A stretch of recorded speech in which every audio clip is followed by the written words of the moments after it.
It is your future. The 6 candidates running for Charleston mayor join us tonight for a conversation on the past, the present, and the future of the Holy City. Good evening, everybody. I'm ABC News 4's Dean Stevens. We welcome you to the Stern Center Ballroom here on the campus of the College of Charleston. On stage with us tonight, the men and women who want to be the next mayor of Charleston. Please join me in welcoming metrologist Sherry Irwin, attorney Renee Orth, Charleston City Councilman Mike Seekings, Mayor John Tecklenburg, former City Councilman Maurice Washington, and Charleston City Councilman Gary White. Now, all of the candidates agreed to the rules before tonight's forum. There will be first no opening statements. Each candidate will have 1 minute to respond to each question. Each candidate has the opportunity to respond to each question. Each candidate will also have 3 30-second rebuttals that can be used at any time. The candidates are not allowed to ask other candidates questions, and all candidates will have 1 minute for closing statements. Allow me to introduce tonight's panelists. The interim dean of Humanities and Social Sciences of the College of Charleston, Gib Knotts. The chairman of the Charleston Metro Chamber of Commerce Political Action Committee, Chappie McKay. ABC News 4 morning co-anchor Tessa Spencer, and finally, College of Charleston grad student Alexander Kirby. Now, in the interest of time during this debate, we ask the audience to refrain from clapping or cheering or making noise. Tonight's questions were drafted and prioritized immediately prior to this forum. We also held a drawing before the forum to determine the order of candidates. Mayor John Tecklenburg drew the number 1, and we will proceed in alphabetical order for the remainder of that forum. Dr. Knotts, you have the first question to Mayor Tecklenburg. Thank you. Where do you stand on the completion of I-526, and why do you hold this position? Well, thank you. And first, let me thank you, Dean, and all the team at Channel 4 and the College of Charleston's Go Cougars and the Chamber for having this forum with us tonight. I fully support the completion of 526. When chips were down, I was there in Columbia, meeting after meeting of the SIB board, pushing for its completion, and now with the help of Governor McMaster, we have a path forward. The reasons I support this so strongly is because it creates connectivity, not just for automobiles, but for our future public transit system, which will be a road-based system. So we have to have roads for public transit to go over. It's also an incredible evacuation route when needed for the annual hurricanes we've been seeing. And beyond that, most folks don't know this, but the extension of 526 is going to have a wonderful bike and pedestrian facility that accompanies it for connectivity, not just for automobiles, for public transit, and for bikes and pedestrian. It's a winner for Charleston, and I support it. Mr. Washington. I too support the completion of I-526. However, I think it's important that we first complete the flyover at Main and US 17 and the pitchfork at Maybank and River Road to give immediate traffic relief right now. The funds are there.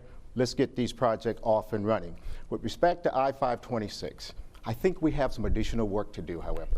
We have to ensure that the proper zoning measures are in place to prevent additional growth, which exacerbate traffic congestion. Mr. White.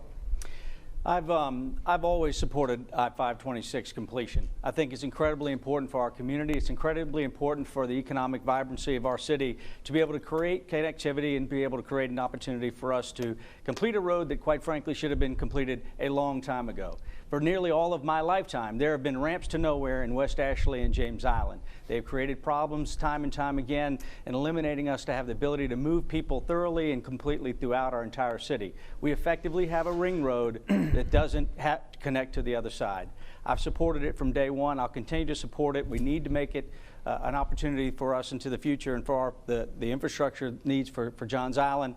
And a grand example of why it's so important is about 2 weeks ago, the entire city came to a halt when one intersection went down on Johns Island, and I spoke to folks who took them 7 hours to get off of that island. With 526 completed, that wouldn't have happened. It is critical that we have the infrastructure to support the people who live in that community, and we need to make sure that project gets completed. Mr. White, thank you. Sherry Irwin. Well, first I'd like to get the flyover and the pitchfork done because that's a lot less money. I have concerns about 526 if it can be done in such a way that it's lifted up and it doesn't go in directly into the marshland. I just have concerns that it's going to cause a lot of flooding on Johns Island. As long as it can be done in such a way that it won't cause additional flooding, then I would support it. Thank you. Renee Ward. I am categorically opposed to the extension of 526. I think it will pave the way for the continued suburbanification of Johns Island, which I think is tragic both in terms of ruining the rural nature of that beautiful island and paving over arable land that we will probably need in the future as our food system becomes more subject to the ebbs and flows of climate crisis. I also think that the $750 million that it's going to cost us could be better spent on actually creating a community that can withstand the rising sea levels that we know we are going to be facing. Scientists tell us that because of induced demand, that building more roads doesn't actually in the end solve traffic problems. It just creates more demand that fills the roads. So this actually is not going to solve our problems.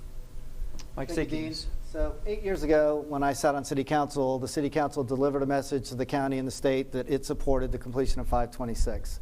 Now, the leader of Charleston, going forward, has to think about what happens and build what you can and not what you can in the short term. We have real transportation needs in this community.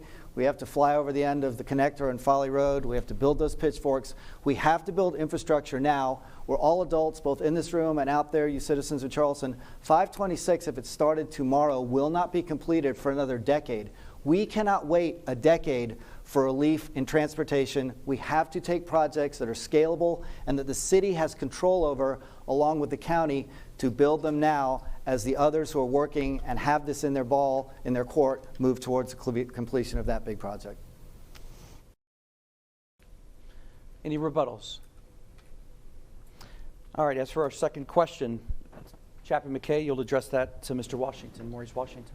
Councilmember Washington, as mayor, how would you coordinate local jurisdictions the Low Country Rapid Transit? Well, thank you for the question, first of all. Obviously, Charleston City cannot go it alone. Rather, it's addressing flood mitigation, mass transit, infrastructure. We have to partner with our regional governments. Charleston County Council, Berkeley County should be involved, Dorchester County should be involved, the business community should be involved. We simply cannot go it alone. So as mayor of this city, number one focus is to try to lead regionally and not necessarily trying to take credit. Doesn't matter who gets the credit, the job done and done quickly. The bus rapid transit is a great opportunity to expand the ability for people to move throughout our community. It will be a beginning point that ultimately hopefully creates something for the community at large that creates an opportunity for efficiently moving people in the masses across our city. Today, we have an organization in place called the Council of Governments that supports and is working towards that end with bus rapid transit. So as mayor, my job is going to be making sure that I act in a leadership and supportive role to the work they're doing to bring that to light. But additionally, taking it one step forward and making sure that as the leader of the city of Charleston, that I work and build relationships with every municipality throughout our region. Because traffic is a regional problem that we will not solve by ourselves. It must be solved as a regional solution, and it must be something that we work hard to build those partnerships with our county and our state partners and every municipality in our Tri-County region. Thank you. Gary, thank you. Ms. Irwin. Well, at this particular point in time, I'd like to use that $350 million to try to mitigate flooding on West Calhoun. I just think while people's houses are flooding and hospitals flooding, I don't know that we really should be spending $350 million on something like the rapid transit until we get all the mitigation solved. Ms. Orth. Collaboration, that's what I do as a community organizer here in the city of Charleston. And I think it's important for not just the government entities to be not just on transit, but also how we're going to deal with rising sea levels and more frequent storms, that we're going to have to learn how to work together. I have a favorite motto: to do better, we need to be more, and that's BE, working as a hive, because our future depends on it. Of traffic in particular, I would love to see us as a community come together and try to solve our without spending a lot of money. Carpooling is actually a way that we can use the resources we already have, our cars that we mostly drive at 20% of capacity even when they're being used.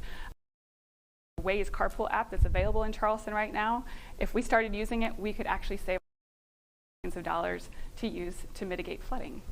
Thank you. Mike. Since 1670, we have never had a large-scale region, and Low Country Rapid Transit is that project. I know it's something that everyone out there in the community is looking for. Dedicated transit lanes that give you an option and an opportunity to succeed outside of traffic, one person, 4 tires at a time. As the chairman of CARTA, it's been my pleasure and my honor to direct, among other things, this project. We have moved forward. It is in design. Yesterday we learned it is now in the pool, in the federal pool for funding. We have local matching funds already in place, which was monies voted on by the citizens of this community. So half of that money is in place. The other half will come from federal matching funds. And we are at a time in our community right to look at how we move around as we grow. Low Country Rapid Transit is not the end. It's not even the beginning of the end. It is the beginning of what we need in this community, which is transit operators who live here, who visit us, and as we go, 180,000 in the city, 300,000 in the region, and 750,000 in the community. We've got to have options outside of traffic. Low Country Rapid Transit is it, and we're funded. Mayor Tecklenburg. To address our region's traffic and transportation congestion, we need a public transit system that really works. With all due respect, Carter has really not been up to that task. And so the Council of Governments is actually the group that led the study to come up with Low Country Rapid Transit idea and how this would work.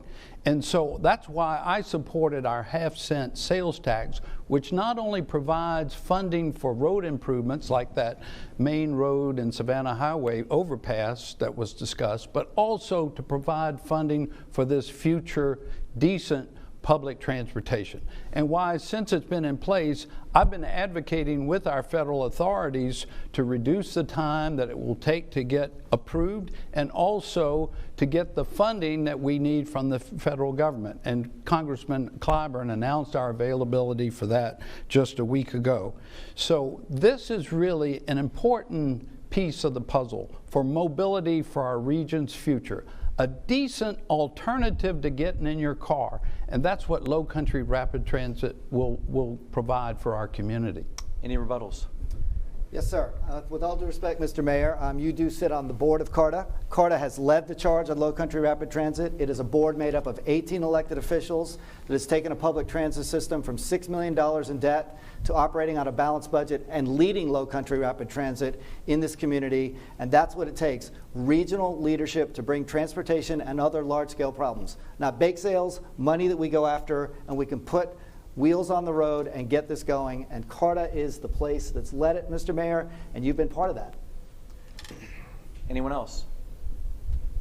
All right, our third question then from Tessa Spencer to Gary White. All right, Mr. White. I was born and raised on the peninsula between King, Sumter, and Maverick Streets, and pieces of my childhood over the past few years I've seen disappear. They've been wiped away. As mayor, how would you manage growth? So a community is either growing or it's dying. There is no in between. But the difference is, how do you manage that? And it's through vision. We have to have a leader who's willing and able to articulate the vision to the people who want to come to our community and want to grow and invest in our community. We can't discourage people from wanting to come and invest in our community, but we can do it in a way that's mindful and is thoughtful and includes specific planning, so that when we do turn around 20 years from now, we don't lose the entire character and charm of our city. I too have watched over time the buildings rise and the cranes around us, and I'm a native Charlestonian, and I have to say, it really does hurt me a little bit to see our community going away. Our skyline has changed, and it's not changed for the better. We need a leader who's willing to stand up, to say no when it's right to say no, and to say when it's right to say yes, and I will help you, but please make sure you create an opportunity that's an asset for our community and not a liability. We have to grow. We can't die, but we can do it in a smart and meaningful way. Thank you, Gary. Sherry? Well, I don't think you're necessarily dying if you're kind of holding steady. I think most people in Charleston would be very happy if we were holding steady for a while.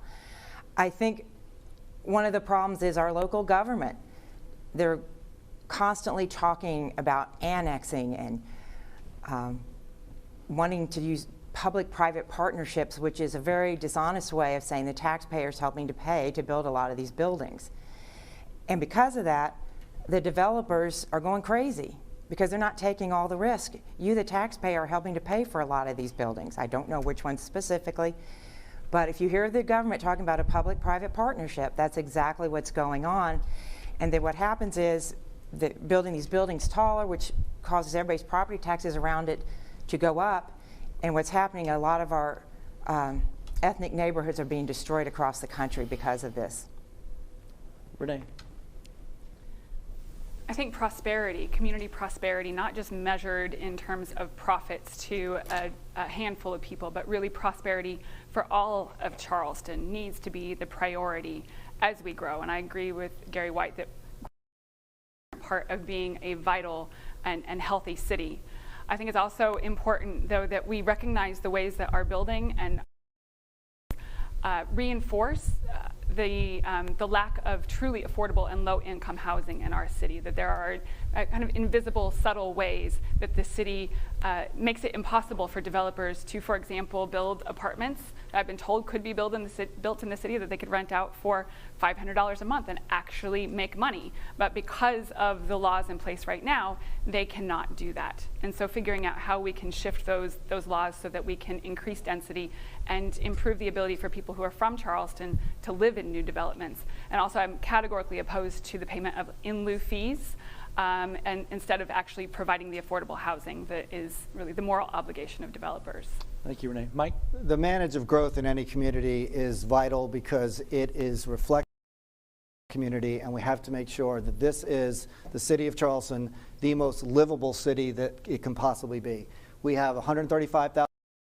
7.5 million visitors a year. It's the hottest place in the universe for 72 hours. Those people can come and visit us. Is it as good for the people who live here for now, for the future, for 72 years and beyond? That is our challenge. The tools that we have in the city is zoning, and to stick with zoning, to have a plan with zoning, and make sure as you think about growth going forward, we grow in places that are appropriate and not appropriate. We grow in ways that people can afford to live, work, and play in their community. And we haven't done examples, one shining right here in District 8 at the corner of Broad and Lockwood. We've got to scale out of place in our community. Is not accessible to anybody but those who are privileged. It's hurting us with flooding. It's moving our community away. We have to stop doing that. We have to build and grow in a way that's thoughtful, that's consistent with our zoning, and we stick with it. Thank you. Mayor Tecklenburg. I'm so proud to serve as mayor of my hometown city we all love. I remember climbing the live oaks and smelling the pluff mud as a child here in Charleston growing up.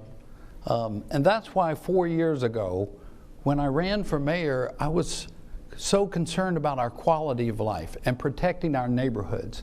And I think that's job number one for the mayor of Charleston. And looking at issues of growth that have impacted our neighborhoods, I've led the charge and finally got passed an ordinance that puts a cap on the growth of hotels in our city. Enough is enough. Tourism was needed to build the economy at the right time. We now need to put a lid on hotel growth. We passed an ordinance that's the toughest in the nation on short-term rentals, which is basically neighborhood hotels, which was disrupting.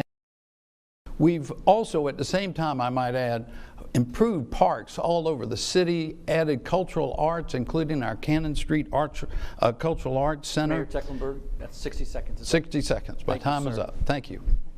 Mr. Washington. Thank you. So if you left Charleston 10 years and returned 10 years later, you wouldn't recognize this. If you drive from West Ashley across the Ashley River Bridge, instead of seeing our trademarks, church steeples, you see ugly development, is what you see. Is gentrifying our city as one of the fastest in the country. Not just by race, by local mom and pop businesses.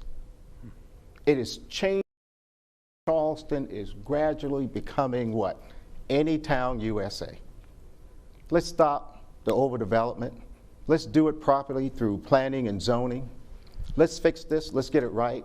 We can do it, and we can do it now, and we must do it, and do it now. Moratorium. Let's catch our breath. Let's slow this thing down. Thank you, and let's Mr. make Washington. this city right again for our citizens. Any rebuttal? Yes. There's actually been a number of ordinances passed over the years, starting with the Century 5 plan in 2000. In 2010, they did an update that put an artificial growth boundary around the city, and they actually talk about in those plans that this will increase population density. It's been done on purpose. Then in 2007, legislatures passed a law called the Priority Investment Act, which is density. Density is destroying Charleston. Charleston's not Atlanta. I've lived in Atlanta. I've lived in Boston. You didn't mind a high-rise going up. This shouldn't be happening here in Charleston with the beautiful historic buildings. They're getting ugly apartments over in West Ashley right up to the road. As I'm knocking on doors, I talk to people, say they Your can't 30 stand seconds it. are up. And they Thank want you to very leave. much. Thank you. All right, our next round of questions will be asked by... Thank you. The College of Charleston is host to a number of excellent graduate school programs, among which our public administration program is ranked #1 in the state and #1 in the nation in job placement. Simply put, how do we retain this talent in Charleston for the betterment of our city? It's up to the individual. They've got to decide what's best for them, where they'd like to work. If we've got good jobs here for them, I'm sure they'll be happy to stay. Again, I think that's called free will, and people have to choose and where they'd like to live. Thank you. Ms. Warren? I'm a big fan of your In-Place Impact program here at the College of Charleston, which is about fostering socially responsible business, figuring out how we can put our capitalist economic system to the service of people and planet. And so I would love to see a program that actually brings these graduates into those businesses and creates a kind of incubator for Charleston to figure out how we can put these great minds of the youth to really some of the bigger challenges that are facing our city. Homelessness, climate crisis, how are we going to bring our carbon footprint into some semblance of order? We're dealing with the symptoms, being flooding, but nobody in our city seems to really want to deal with the underlying crisis of the climate emergency, that we're talking about expanding roads so we can make room for more cars that are spewing the carbon that's actually leading to the sea level rise. I'd like to see us take a bigger picture approach and really start addressing the deeper issues. Renee, thank you. Mike? Alex, thank you, and thank you for being part of what's an amazing facility here at the College of Charleston. I'm proud to be on the adjunct faculty here. I've taught here for the last 3 years, and we talk in our class regularly as people graduate. Where are they going to go? What are they going to do when they finish, when they've got this incredible education and all the resources that they bring with them and all the talent that they have as they get educated here at the College of Charleston? And our challenge in the city is to do everything we can to retain that talent that's educated here to then become part of this community. We have great opportunities through the Harbor Entrepreneurial Center and others, but in the end, young people who graduated from undergrad and grad programs here want a city that's livable today and in the future. And they want things that we don't necessarily have today. They want live-work play centers. They want public transit. They've got to have that. They want a city that meets their eye from 50 years backwards. And so our challenge is to build a city, to manage a city that is attractive to young people who are educated here so we can retain the greatest talent that we've got, which is our students here at the College of Charleston. Mayor Tecklenburg. We have such a great city that, to tell you the truth, many College of Charleston graduates stay in Charleston because they love it so much here, as the rest of us do.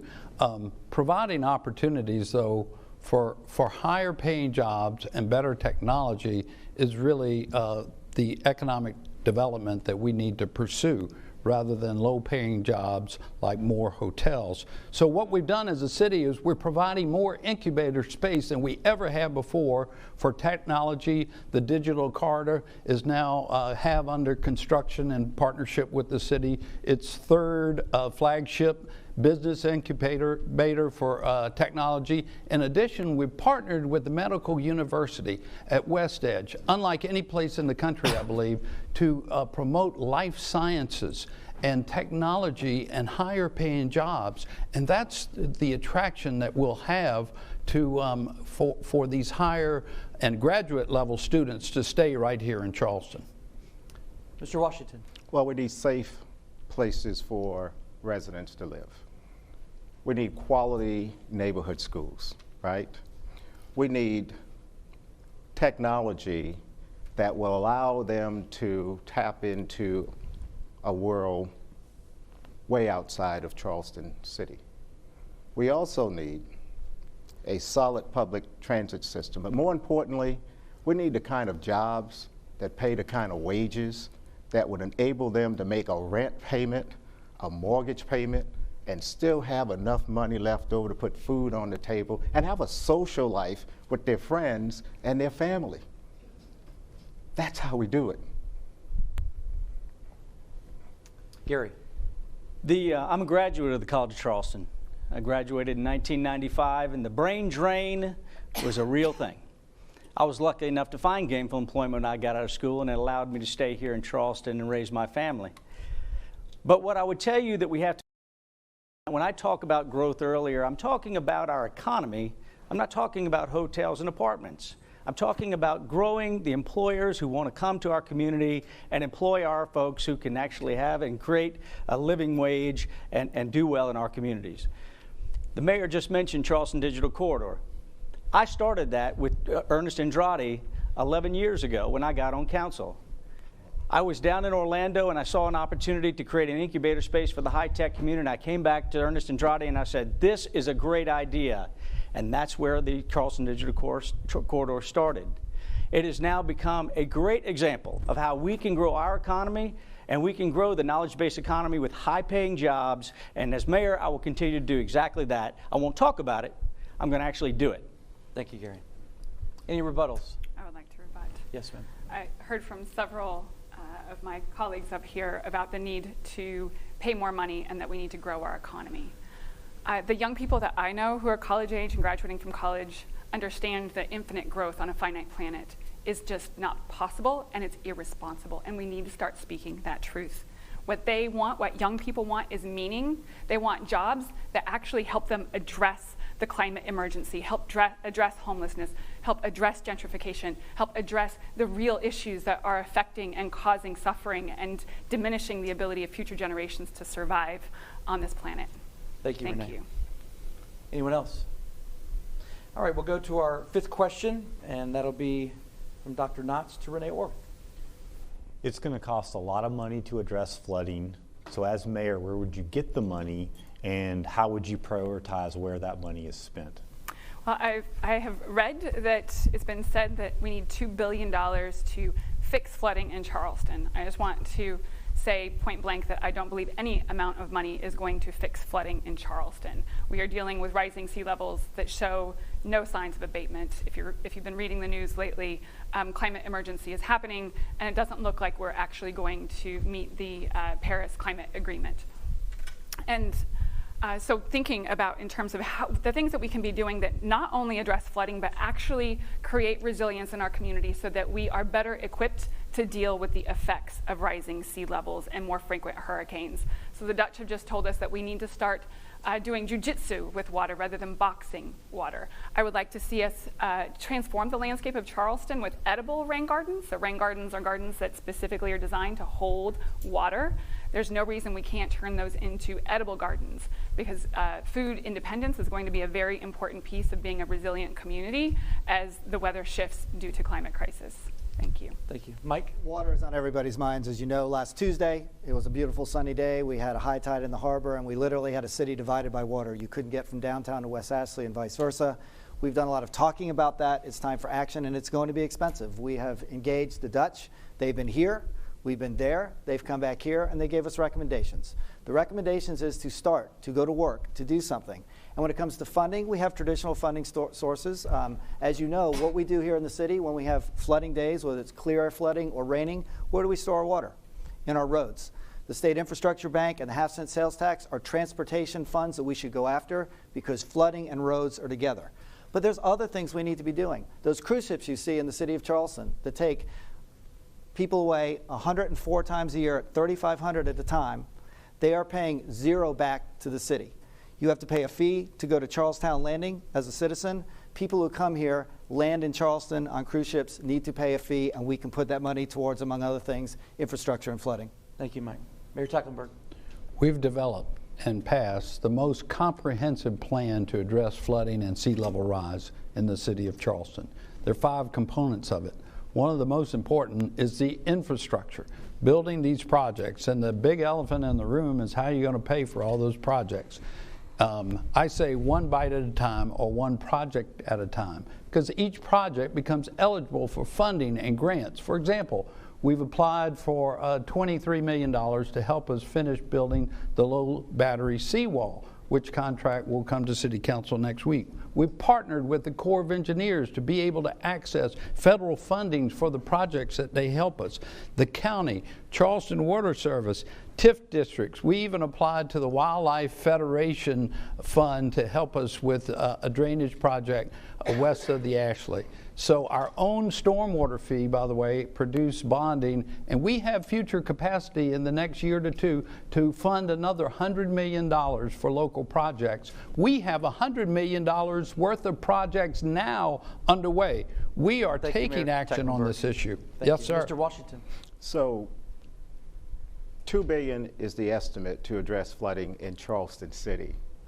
$6.1 billion to address flooding in Charleston County.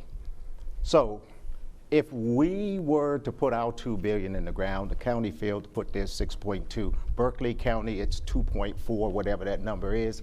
Dorchester County, the same thing. What happens to the $2 billion of taxpayers' money that we put in the ground? It's literally all for what? Not. We have to approach this hazard regionally and through regional leadership. And we have to call upon a multitude of different entities to help pay for it. But more importantly, we got to deal with this issue with a solution. It can't be great infrastructure only, pump stations and tunnels and things of that nature. Surfaces. What about pervious surfaces? What about protecting green space and wetlands and choking off fill and build? What about controlling overdevelopment, which add and exacerbate flood conditions on our current drainage system? Thank you, Mr. Washington. Gary White. I will prioritize our resources for maintaining our current infrastructure that we have, as well as right-sizing the pipes that we have underground. One of the things that we have a problem with today is a significant portion of our flooding that happens is the fact that our stormwater can't run off. Our outfalls are clogged up, our ditches aren't getting cleaned, and quite frankly, a lot of these projects are running into choke points where they just simply don't have the right size pipes to handle the type of runoff that we're dealing with the level of development we have now in our community. So that's number one, is we need to make sure that we maintain the assets we have, and it'll probably take care of 60 or 70% of the problems that we need to deal with. But moving forward, we have a lot of very large scale projects which you've heard about. This number, $2 billion, continues to come up. Well, let me be very clear. The Stormwater and Drainage Fund don't come anywhere near the opportunity to fund $2 billion worth of infrastructure improvements as been identified. We are going to have to work with our state partners, our federal partners, and our county to come up with the resources to be able to fund these projects. They're not going to happen overnight, but we're going to have to get started now. I want to start with maintenance first and be able to impact our community right away. Thank you, Gary. Sherry? Those are all great ideas, and those all need to be implemented. But we also need to check with our 5-year mitigation FEMA plan in order to get, we have to be up to date every 5 years with maps and where new development is, so we can get mitigation flooding grants as well. And then we just have to stop doing the things that are making it worse. Fill and build is probably the #1 reason why we're flooding. There are places in West Ashley 4 or 5 years ago, people didn't flood, and now they're flooding and they're losing their homes. A gentleman spoke last night at the city council on Johns Island. Didn't flood in the past, and because of all the irresponsible fill and build going on around him, he's spending thousands of dollars trying to put down gravel in his yard. You know, and people can't afford that. And we, like I said earlier, we have some ordinances that have been passed over the years that are encouraging this urbanization, and that is also leading to the flooding. Thank you. Any rebuttals? If you're out there watching tonight, go online, pull up the Dutch Dialogues report, the world's experts. They've been here for 800 years thinking about water and the management of water. We in the city have engaged them, paid them an enormous amount of money, and go to page 42. Page 42 will tell you challenge that we've got right now, and that is we do not in 2019 as a city have a water management plan. Without no implementation, we cannot prioritize our projects. We have to start with a plan. As mayor, we will start day one with a plan. It'll start with Calhoun West, the Church Creek Drainage Basin, Thank you, Mike. West Atchley ditches. Thank you. Gary White first. Thank you, Dean. The mayor mentioned we have $100 million worth of bonding capacity available. But what he didn't share with you is that to do that, he'd raise your taxes 80%. I've already made it clear to the committee on ad hoc budget committee that I will not support that type of increase in taxes on the community that we need to serve. The reality is that we've got big projects that need to be paid for, but we're going to have to work with our partners much greater in scale than the city of Charleston to be able to handle those. I spent nearly 2 decades in banking. And I can tell you that if you're going to have to rely upon somebody to be able to help fund these projects moving forward, I think you want a banker at the helm to do that. Thank you, Gary. Mayor Tecklenburg. So I was proud to bring the Dutch here for the Dutch Dialogues, and every place where that has happened, it's brought grant money behind it because it brings the community together. We're all in this boat together. In addition, I brought forward with the Corps of Engineers will set us up for a 65% federal match for projects that the Corps helps us design. In addition, we formed the Water Department, standalone department. This has risen to the top. It's so important. And we added additional budget and extra engineers to do these projects. It's really great. Our next question. So can I? Oh, yes, I'm sorry. Yes, sir. Tells us we have to learn how to live with water, right? Nashville is figuring out how to move their citizens out of harm's way through their buyback program. We have over 100,000 buildings in Charleston County City that's in a FEMA flood plain. We put in harm's way, the greater the potential for what? Harm and disaster to property and potentially life. So the Dutch is correct. We have to learn how to live with water. Thank you, Mr. But Washington. we also have to find ways in which to move people out of harm's way. Any other rebuttals? All right. Happy McKay be sent to Mike Seekings. Councilmember Seekings, as a member of the chamber, our #1 livability attainable housing. As mayor, what strategies would you implement to make sure that firemen, policemen, service employees can live and work in the same community? When it comes to attainable, back to the basics of Government 101 and think about our zoning and think about how we attract development in places we want it to be and not where we don't want it to be, and attainable of all of that. We do not in this state have prescriptive zoning, so we have to think about that through our zoning. And one thing that is vital is we have to have development that is dense in the right places. And there's been some proposals in the city to downzone properties that are large scale on the neck area where we could otherwise build housing. We can't be doing that. We need to be looking at areas where we can bring housing that people can actually afford, so people, the firemen and police ladies that work out there in the city, can live in our city, and zoning is the absolute key. Don't downzone. Think smartly about future zoning, and that is the way that we're going to achieve attainable housing in a city that if we don't do that, we're going to lose our workforce. Thank you, Mike. Mayor Tecklenburg. We've used zoning. We've increased the requirements for our mixed-use zoning categories and added a fee in lieu. So that's one reason why I've been able to add almost $40 for us to invest in affordable and attainable housing.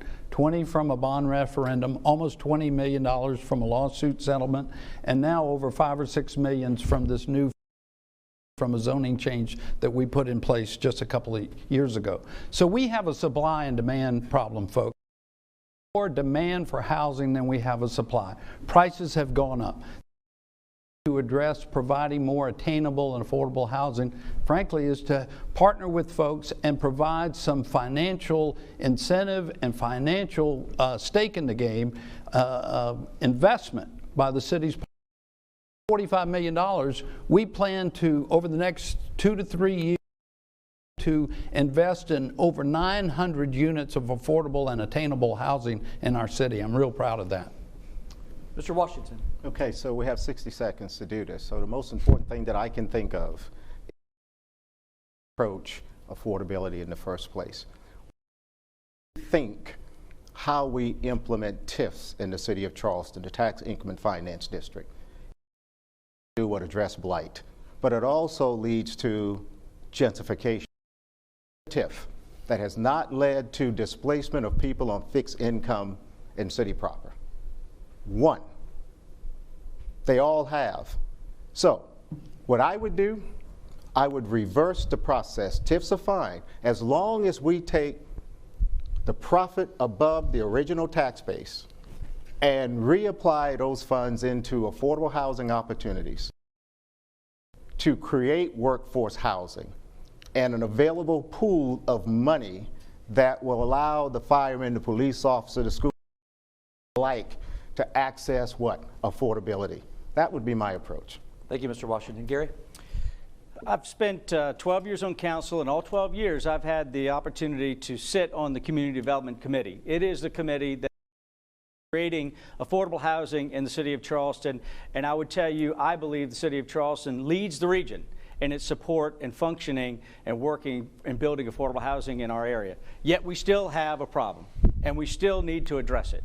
And one of the areas I've begun having a conversation with my colleagues on the Community Development Committee is starting to think through zoning and density bonuses for affordable housing.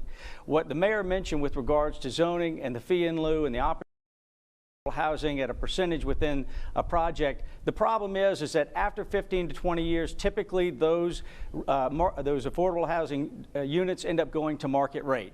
And so what we've got to focus on is making sure that we give density bonuses when people are willing to build affordable housing, create a fiscal opportunity and makes it financially viable for them to do.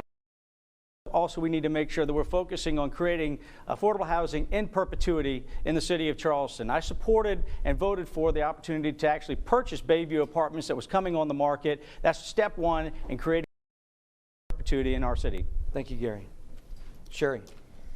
Well, usually the government drives up cost. One of the things you have to be careful with housing is usually what happens is they might throw in a floor of lower rent. I've recently learned sometimes it's only 3 or 4 apartments.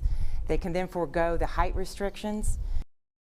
Apartments are very expensive, and what this is actually doing is driving up people's property taxes in the surrounding areas and driving people out of their homes. They actually tried to do that in Asheville 2 years ago. They just flat out said, we have affordable housing for you, when they owned their homes outright. So we do need to be really careful with this affordable housing. I want everybody to have a roof over their heads. We need to do a little more research into what's really going on with this. Thank you, Sherry. Renee? I recently found out that downtown Charleston used to be twice as densely populated as it is right now. Pretty shocking. There were many more auxiliary dwelling units. Behind houses, auxiliary dwelling units, also known as mother-in-laws. This is actually a way that a lot of other cities are addressing their housing shortages in a way that doesn't actually disrupt the way a community looks, the way it feels. So encouraging people that have extra space above their garage or in their backyards to build housing for people who need housing. Secondly, as I mentioned earlier, looking and seeing how they are obstacles to developers building more efficient housing. If you look at the way people lived 100 years ago, we lived in boarding houses, we co-housed. And so seeing how we can actually shift to a more efficient way that might actually shrink our climate footprint, our carbon footprint, so that we can stop contributing to the increased levels. Any rebuttals? Mayor Tecklenburg. So So many tools in the toolbox that we're now using to create affordable housing in the city. We're also building single-family homes. We just finished 7 of them in a neighborhood, West Ashley. Truck driver, he never dreamed that he would own a home. He was so happy to get it. We're partnering with the Charleston Housing Authority. We opened building Grace Homes right now. The city is buying property for future development of affordable product. And we also created our region's first community land trust, Thank you, which Mayor. is yet another tool for affordability. Any other rebuttals? Well, I Yes, think sir. sustainability then becomes the question. Sustainability. How long can government sustain building affordable housing? I think it's better to invest in people, invest in their education, invest in workforce development, invest in job training, so that folks can determine themselves what's affordable and what's not affordable. Affordability ties directly into what? Into education. Education ties and earning ties into affordability. It goes hand in hand.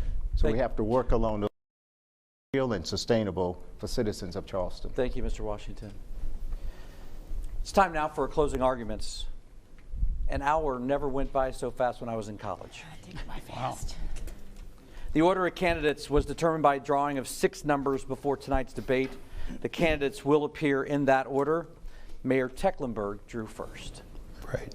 Well, thank you again for having us. I must tell you, I love serving as mayor of my hometown. It's the honor of my life.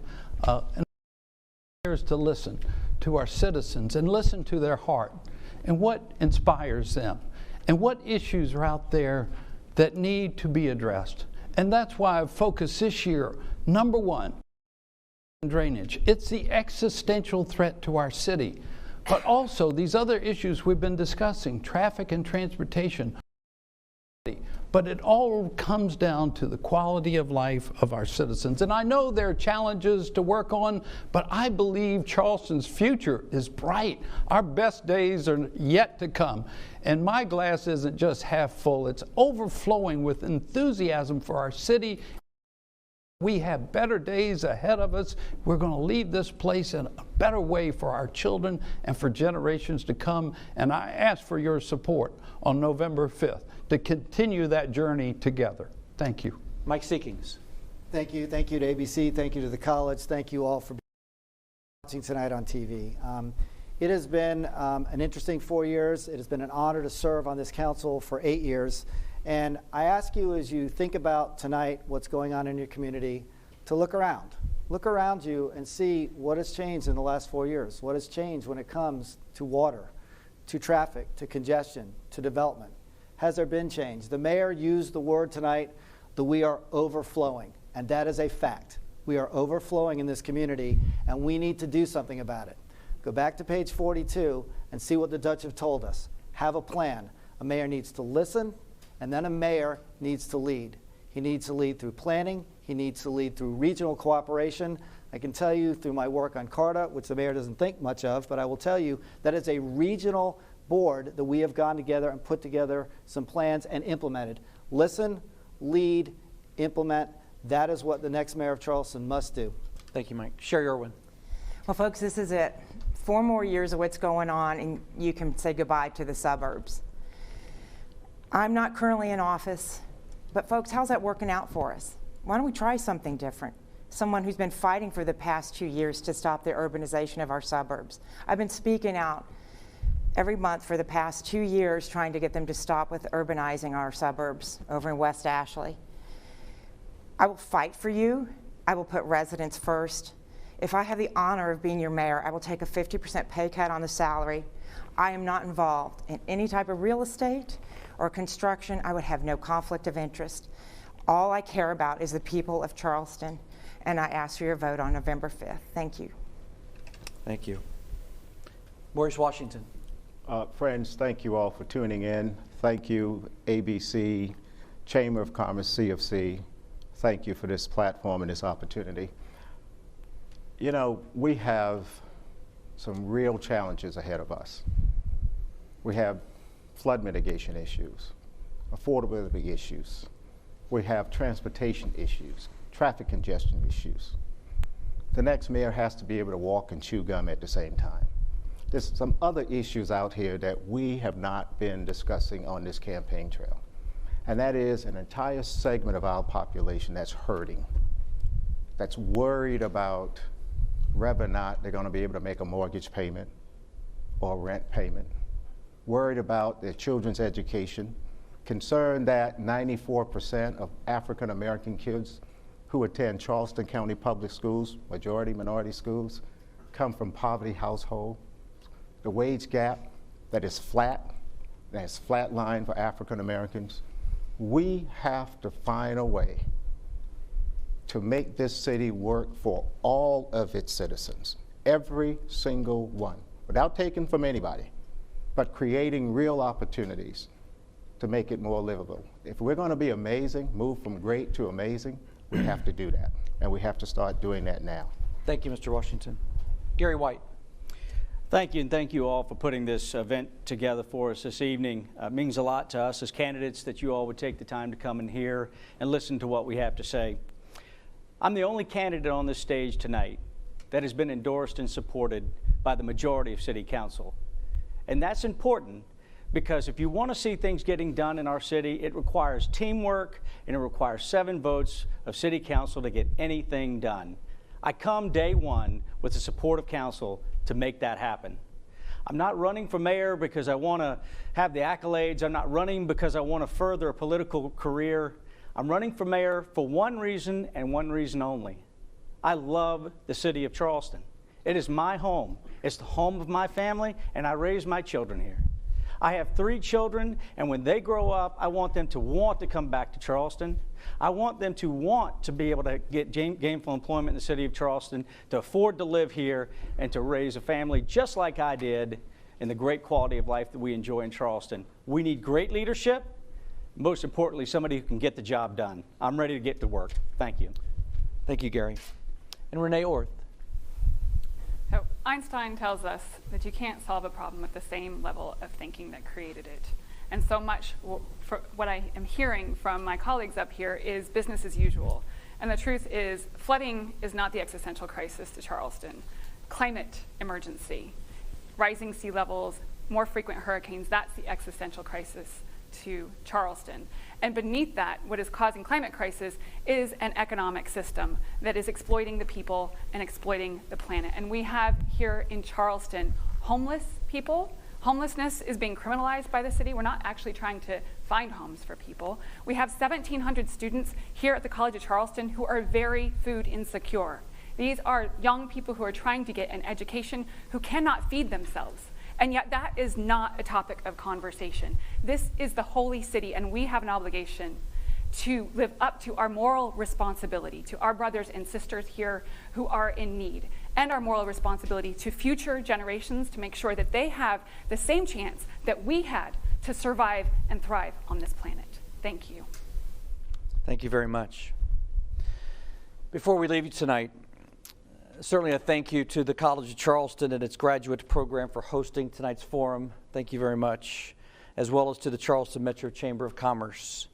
Also to the 6 candidates tonight, thank you for your service, thank you for your commitment, and thank you for your desire. And to the viewer, Election Day is 27 days away. Take advantage of your right to vote on November the 5th. You can go to each individual website and educate yourself more on each one of these candidates. We also apologize for any technical difficulties you may have experienced at home tonight. And thank you again to our panelists tonight, Alexander, Tessa, Chappie, Dr. Knotts, always good to see you. From all of us at ABC News 4, I'm Dean Stevens. Thank you for your time. It is, after all, your voice. It is your future. Have a great day, everybody.